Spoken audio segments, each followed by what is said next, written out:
care of the wives. Why God created us? What is cosmic energy? The religion is the solution for the things happening all around the world. Jihad does not mean any war fought by any Muslim. Jihad basically means to strive to struggle. The Hindus and the Muslims will be united. He is not cosmic energy, he is more superior than that. Quran gives you the solution to the problems of humankind. Not that we shall despise each other. That according to Japan, India will be the superpower of the world. We will be a superpower, will be far superior to the Americans.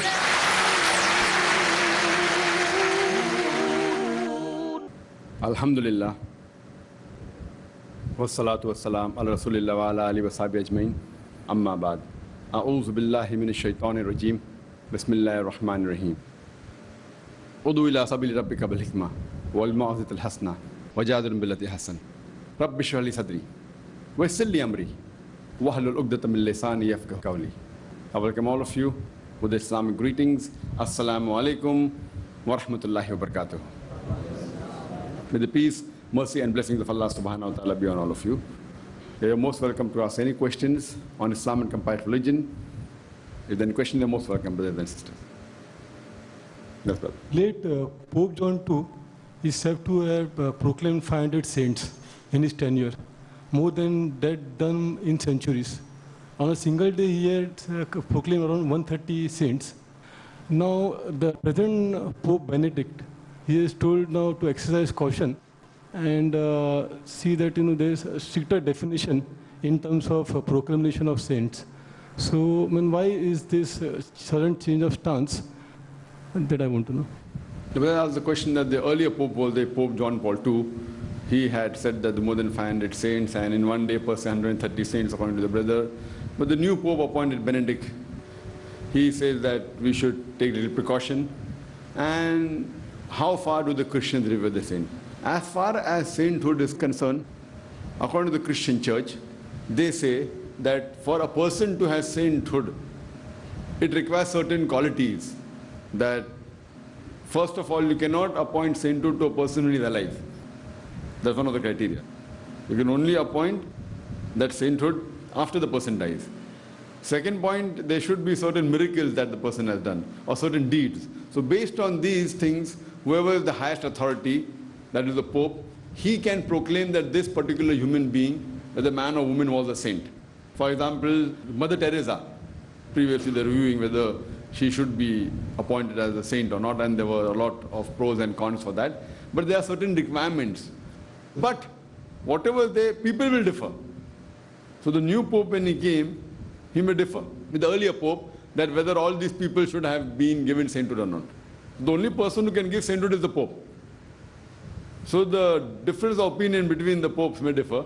Like our fatwa given, many religious person can differ. So that's how even in Christendom they differ. But this is mainly given by the church, which you cannot really prove from the Bible whether so and so human being was a saint or not. What the Bible gives the test is a person who is a good Christian believer. Various tests are there. One of the tests which I discussed in my debate with Dr. William Campbell. Person can speak foreign tongues, according to the Gospel of Mark. So all these things are requirement for a Christian believer. For a saint, it is much more than that. So if you apply the rule of the Bible to any of these saints, that if they have deadly poison, it will not hurt them. So if you had given deadly poison to Mother Teresa, she should not have died. So if you apply the rule of the Bible to any of these saints, I don't know whether any saint will pass the test of a true Christian believer. So if you apply the test of Bible to these so-called saints, I don't think so anyone will pass the test. So this is a sainthood given by the Pope, by the church. How far is it right? That's a different question altogether. And the new Pope differs than the old Pope and says that they should be constrained, which I am more in favor of him than the old Pope. Not that I agree with everything what he says. So, because if you put it to test with the Bible, all will not pass the test, according to me. Hope that answers the question. Any sisters have any questions? My question is regarding doctors nowadays in India. We are posed so many problems, like being a female medicus. If you go in obs-gynec, if you opt for that. So in India, there is a lots many things that family planning program, and in government hospital, they provide free vasectomy, free MTP and all that. So being a resident doctor, we are forced to do all these things, although we are not willing to do because we know in Islam contraception is haram. So in spite of that, we are forced to do that. So is that sin for us? So if we do that, under force. And the second my question is, we are posed so many questions regarding that why Muslims have so many children, why you don't promote family planning. So we tell them that contraception is haram, but what's the better way to convince that contraception is haram? Because we know and we practice, but for non-Muslim to convince them that contraception is haram, how to tell them, like both scientifically and can you please? These are the two questions. First question was that if you are becoming a doctor and if you're a medico, or if you have passed your MBBS and are a resident, RMO, in the hospital, there are certain things Islam doesn't permit. For example, unnecessary abortion, unless if it's a danger for the life of the mother. In these cases, you can do the abortion. So I've told that earlier, that under this situation, you should request your superior that if it's compulsory that a medico should do certain amount of abortion, to see to it that you do abortion of those cases which fall under the Islamic purview. So similarly, if you have to do vasectomy, it's not compulsory you should do vasectomy unless you are doing surgery, etc. But again, if that is the case where if you have to do compulsory, then see to it that case again comes in the purview of the Islamic Sharia. For example, as I told you earlier, that if the lady had multiple cesarean sections, 3, 4, 5, an additional one will be detrimental to her life. She may die. In these cases, if you do all these permanent methods of family planning, tubectomy, it is permitted in Islam to save the life of the mother. So in this case, you see to it that you select those cases, and there are plenty such cases. Only thing you have to choose and take a little bit of pain and a little bit of striving to find out these cases, and request a superior. I don't think so anyone will object, depending how you convince. That's the first part of the question. The second part of the question, that we as Muslims, we know that contraception generally and family planning generally is haram, but how we convince a non-Muslim about contraception? As far as family planning is concerned, there are various methods of family planning. As far as the permanent methods of family planning are concerned, whether it be tubectomy, vasectomy, etc., or it may be abortion, as I mentioned earlier, that all these types of family planning is haram unless it is detrimental to the life of the mother. As I mentioned in my earlier answer, that if she had multiple cesarean section, 3, 4, 5, and the doctor says that additional one may cause her to die, or she has a heart problem or a heart disease where she cannot take the labor pains, and then the doctor says that if she conceives, she may have to lose her life. In these cases, any method is allowed because the Islamic Sharia says, let a small loss take place to prevent a big loss. As far as the other methods are concerned, temporary methods are concerned, certain things that are there, for example, using method which is very common. It is the copper tea. Copper tea is a temporary method of family planning, where when we were in a medical college, we were taught that it is a contraception, but actually it is a contra-implantation. The sperm and the ovum, the spermatozoa and the ovum, they already combine to form a zygote. But that zygote is prevented to cling on the uterine wall, on the womb of the mother. That is more of a contra-implantation. So if you think a little bit ahead, it is nothing but a very early stage of abortion, which is again haram in Islam. So many of the people who are not aware that copper tea is nothing but an early abortion or contra-implantation, some doctors may say that, okay, fine, it can be used, some Muslims. But as far as the other aspect is concerned, there is no difference of opinion as far as permanent method is haram or the other methods are concerned. There is a little difference of opinion as far as using the other methods of temporary family planning, whether it be condoms or whether it be other aspects. As far as the OC pills are concerned, oral contraceptives, unanimous decision that it changes the physiology of the body. And Allah says in the Quran, in Surah Rum chapter number 30, verse number 30, they do not change the physiology, the nature of the human body unnecessarily. So using these things, if you go into details, it's not permitted in the Quran. And further, if you analyze that the Quran clearly mentions in Surah Anam chapter number 6, verse number 151, and in Surah Isra chapter 17, verse number 31, that kill not your children for want of sustenance, for it's Allah subhanahu wa ta'ala who will give sustenance to you and your family. So here we analyze that Quran prohibits the killing of children, which includes even abortion. There is a hadith in which a person comes to the Prophet and he says that I am practicing, meaning coitus interruptus, breaking the act of intercourse, so that the fluid doesn't go into the body of the female. So here the Prophet was silent. So based on this hadith, those scholars who said this method, they said, fine, here the Prophet was silent, that means he has permitted it. The other group says he was silent, he has not permitted it. So different opinion is there. But the basic question is, why should a person want to do family planning?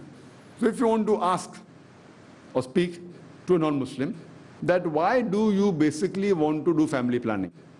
And the reason why family planning is done normally by most of the human beings, almost all the human beings, is mainly in two categories. The first category is mainly for poverty. That means if I have more children, I will not be able to look after them. And then they will not survive, I will not survive. And the other category is the parents may be rich, but they want to upbring the child in a better way. So they say that if there are less children, maybe they can make them doctors, engineers, they can look after them better. All the people that want to do family planning, it falls under these two categories. Third category may be a very rare percentage, which I'll discuss later on. So let's discuss these two categories. The first category is mainly for poverty. So Allah says in the Quran, the two verses are quoted regarding kill not your children.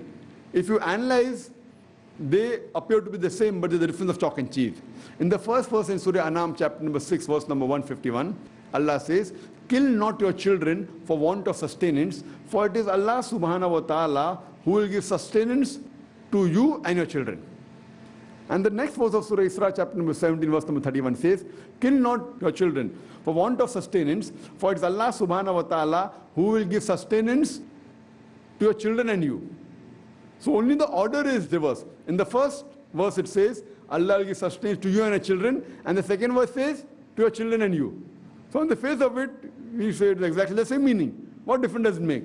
But if you scrutinize, and if you ponder on the verses of the Quran, Allah subhanahu wa ta'ala does not change the order just for the heck of it. There may be some hidden meaning in it, or maybe a reason which we may not know, we may come to know later on, or we may not know now.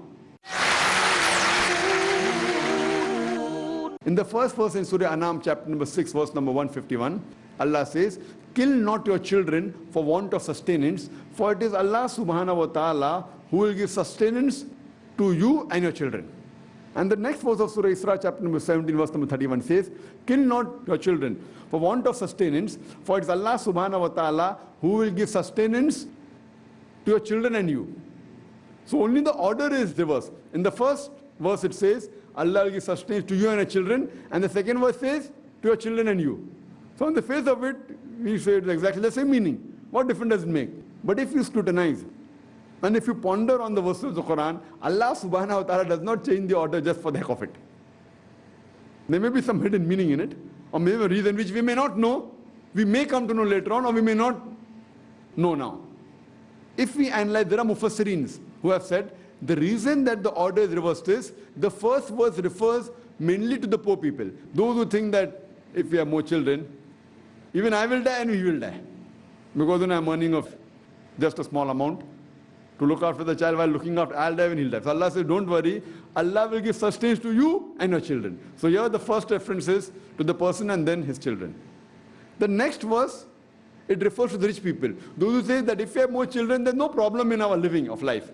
We are more bothered about our children. We want to make them doctors, we want to make them engineers, we want to make them good in society. So if we have less children, we can give more time to them and we can upbring them better. So here Allah says, don't worry, Allah will give sustenance to your children and you. So here the children I address first. So Mufassirin, they say that the reason the order is reversed is mainly he wants to include both these categories of people. So the point number one is, if it's done for poverty, Islam has a solution for poverty. If there's a problem, if there's a disease, medical science tells us that treat the cause, not the symptom. So symptomatic treatment is an arbitrary treatment. Fluke, it may work. If you have a headache, so you give a paracetamol. It increases the threshold of the pain level. The pain is not felt and automatically the body cures. But the right treatment is, in most cases it may work, it may not work in all the cases. Best treatment is try and find out the germ, the cause, and destroy the cause. So here, if the cause is poverty, you have to destroy poverty rather than kill the children. So Islam has a system of zakat. That is, every rich person who has a saving of more than the nisab level, more than 85 grams of gold, he or she should give 2.5% of that excess wealth they have every lunar year in charity. If every rich human being gives charity, poverty will be eradicated from this world. There will not be a single human being who will die of hunger. So if a person is poor, if there's a problem, he can very well accept zakat. And the person accepting zakat, he has the right to accept zakat if he's poor. And the person giving zakat, he's not doing a favor on the person to whom he's giving. The person who's giving zakat is not doing a favor to the person to whom he's giving zakat.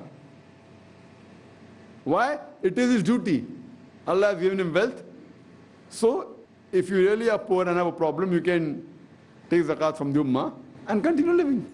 As far as those people who are worried, that is the second category, that if I have less children, I can upbring my child better, I can make him a doctor, can make him an engineer. I'm the fifth child of my parents. If my parents would have done family planning, I would not have been here. I would not have been in front of you. And alhamdulillah, Allah subhanahu wa ta'ala has made me a doctor, supposed to be one of the highest professions in society. Doctor is number one, then engineer and other things. And alhamdulillah, I've given up my profession for a better profession. As Allah says in Surah Fussilat, chapter 41, verse 33. وَمَنْ أَحْسَنُ قَوْلًا مِمَّنْ دَعَا إِلَى اللَّهِ وَعَمِلَ صَالِحًا وَقَالَ إِنَّنِي مِنَ الْمُسْلِمِينَ. Who is better in speech than one who invites to the way of thy Lord, works righteousness, and says that I am a Muslim? So in society, a medical doctor is the best profession, which I gave it up for a better profession for the akhirah, to become a da'i. And if I ask the people, am I a boon or a bane for society? Being a doctor, alhamdulillah, gave it up for a better profession, from a doctor of the body to a doctor of soul. And if we do a survey, it's a misconception that people think if they have less children, they can upbring them better. There's no such rule. It is only a hypothetical thinking. Many of the Nobel Prize winners, many of the stalwarts we find, if you do a survey, not that they were the only child of the parents. Many of them were the third child, fourth child, fifth child also.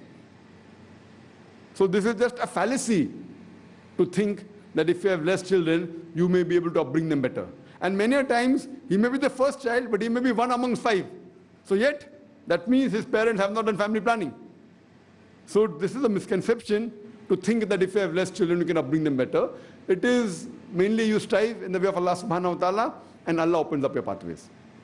So even as far as the second purpose is concerned, there may be third category, which is a very minute category. अरे किसको headache लेने का बच्चे पालना? बच्चे नहीं होना चाहिए ना, पैसा बहुत है. I'm not bothered. So there may be a third, a very small percentage of people who may think that क्या बच्चे पैदा करना, पालना, headache, everything. You know, नहीं होंगे बच्चे अच्छा. No बच्चे होने. Well, I'm not bothered. I've got enough wealth. I'm a millionaire. But you know, I'm not bothered whether I have a son and doctor, engineer. Even for these type of people, if you know there are certain communities who marry very early, certain communities. Why? They marry early so that they can have children fast. They marry at the age of 19, 20, 21. They have children. And by the time, before they reach the age of 40, their child is sitting on the gaddi, sitting on the seat of the father's business. Before they become 40 years, by 35, the son comes into the business. And by the time they reach 40, he's already taken care, so they say, okay, now relax. So 40 onwards, they're relaxing. They can enjoy life. Normally people retire after age of 60. So there are certain communities who encourage early marriage. Why? So that they can enjoy the latter part, which is, alhamdulillah. Islam also agrees that you should marry early, as the beloved Prophet Muhammad said. It's mentioned in Sahih Bukhari, volume number 7, in the book of Nikah, chapter number 3, hadith number 4, the beloved Prophet said, "O young people, whoever has the means to get married, should get married." The reason is not that the child should take over the business very early, but the reason is so that you marry fast, and you have children, look after them, let the ummah benefit. And one of the advantages, thought by other non-Muslim community, will also fit here, that you can upbring your children better. Later on, you have more time for serving for Allah's sake, etc. There are various reasons. So even the third category, which may be a very minute percentage, who may be off the track, and yet say, nahi hona hi better hai. And now this category is increasing, this third category. So even for third category, it is better that you have children fast, so that truly you can look after yourself better, leave aside the children. Even for the future, there is total security in that sense. So therefore, you should first try and find out what is the main reason. So coming again to the word family planning, people say that we want to plan the family. I normally quote them the verse of the Quran of Surah Al-Imran, chapter number 3, verse number 54, where Allah says, Makaru makarallah wallahu khairul makirin. They planned and plotted. Allah too planned. Allah is the best of planners. So if you feel you can plan the best, you can go ahead. But if you feel that Allah subhanahu wa ta'ala best, leave it to Him to follow His rules and guidance in the Quran and the Sahih Hadith, and leave it to Allah. He's the best of planners. Hope that answers the question, sister. Yes, brother. Assalamu alaikum, brother. For a martyr, we don't give janazah bath, then burial procedure different. For a martyr, today's concept, how does it work? How do you identify a person as a martyr? Brother asked a question that don't give a janazah bath for a martyr. And in this stage, how do you identify martyr? See, martyr is a person who has a shaheed. In Arabic, it's shaheed. Shaheed means a person who gives witness. It's called a shaheed. In Islamic context, it means a person who has died giving a witness to Allah subhanahu wa ta'ala. Martyr, in English, means the person who has given his life. It's called a martyr. The Arabic word is shaheed. Shaheed means the person who gives shahada. In Islamic context, shahada, witness to Allah subhanahu wa ta'ala in Islam. So if he died giving witness, he's called as a shaheed. Normal, a person who gives shahada is also a shaheed. In Islamic context, it means a person who's given his life. In Islamic context, it mainly refers to a person who's gone for jihad. He's gone fighting the way of Allah subhanahu, and he dies. So a person you know for sure has gone and has died in the cause of Islam. So a person who's truly a shaheed or not, only Allah knows. There's a hadith in which one of the person in the battlefield, he had died and people prayed, etc. The Prophet said, how do you know that is a shaheed or not? The messenger says, it's coming from Allah. You may never know. There were instances when people have killed themselves because of pain. So they have committed suicide, not shaheed. So actual person who knows the shaheed is Allah and his messenger to Allah subhanahu wa ta'ala, or you get an indication. Otherwise, in today's world, you cannot say for sure. You can assume, ho sakta hai. No, maybe he was. But for sure, only Allah knows. Like people normally die in the right, say, oh, shaheed ho gaya. How do you know? He may have gone out to buy some food or something else, etc. So the thing is that whether a person is 100% shaheed or Allah knows, and the person himself knows. But once he died, you can't wake him up and ask him whether what happened. So the thing is that for these reasons, so there are certain things that there are hadiths in Muhammad sallallahu alaihi wasallam that even the janazah ka salah of a shaheed need not be prayed. Why? Because a shaheed has been promised Jannah. So there are certain hadiths, same with the janazah ka bath, same thing. So these are exceptions to the rule because they have been promised Jannah. But that you cannot do for a person today. At that time it's confirmed. Wahi came, Muhammad sallallahu said that, and so these are exceptions because of the promise Allah has given. Hope that answers the question. Wa akhiru da'wana alhamdulillahi rabbil alamin. فيا رب إنك أنت السلام منك السلام إليك السلام فيا رب إنك أنت السلام منك السلام إليك السلام لأمرك يرجع أمر الأنام بين يديك قلوب الأنام لأمرك يرجع أمر الأنام بين يديك قلوب الأنام